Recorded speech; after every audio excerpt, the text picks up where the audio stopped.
Para buruh memeringati Hari Buruh Internasional atau May Day, sejumlah tuntutan pun disampaikan kepada pemerintah. Di tengah aksi para buruh, bayang-bayang ancaman pemutusan hubungan kerja masih terjadi.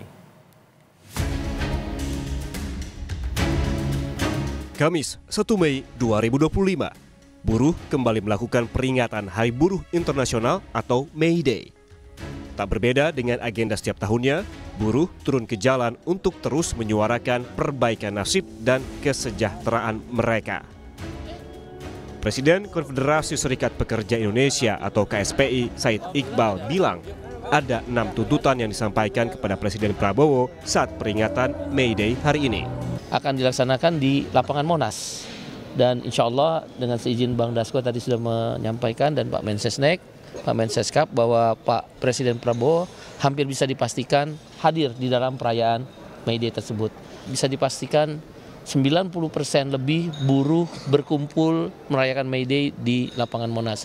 Ada 6 isu yang diangkat plus 1. Yang pertama adalah hapus outsourcing, yang kedua adalah upah layak, yang ketiga adalah Satgas PHK, yang keempat sahkan RUU Undang-Undang Ketenagakerjaan, yang kelima adalah sahkan RUU PPRT, dan yang keenam adalah sahkan RUU Perampasan Aset dalam memberantas korupsi.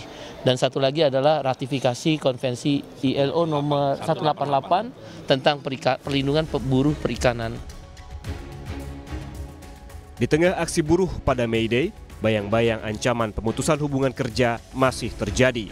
Bahkan data menunjukkan jumlah buruh yang di PHK cukup tinggi. Berdasarkan data Kementerian Ketenagakerjaan, selama tahun 2024 ada 77.965 buruh yang di PHK.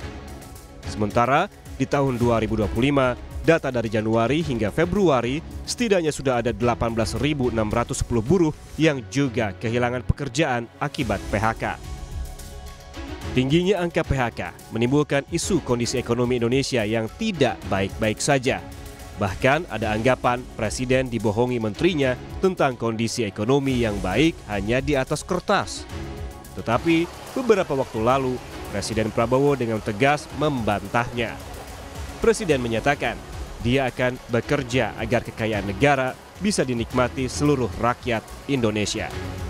Setiap kali melihat suatu keberhasilan yang nyata, ada yang mengatakan saya dibohongi oleh menteri-menteri saya.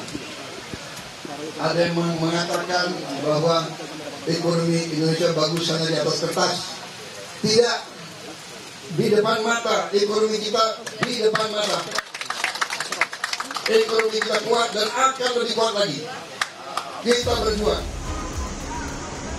Bukan hanya di satu titik, hari ini buruh juga akan berkumpul di beberapa lokasi di Jakarta. Di antaranya Monas, DPR, hingga Bundaran Pajak Jakarta Timur. Para buruh bergerak sejak pagi dari sejumlah kawasan industri di kota-kota penyangga. Tim Liputan, Kompas TV.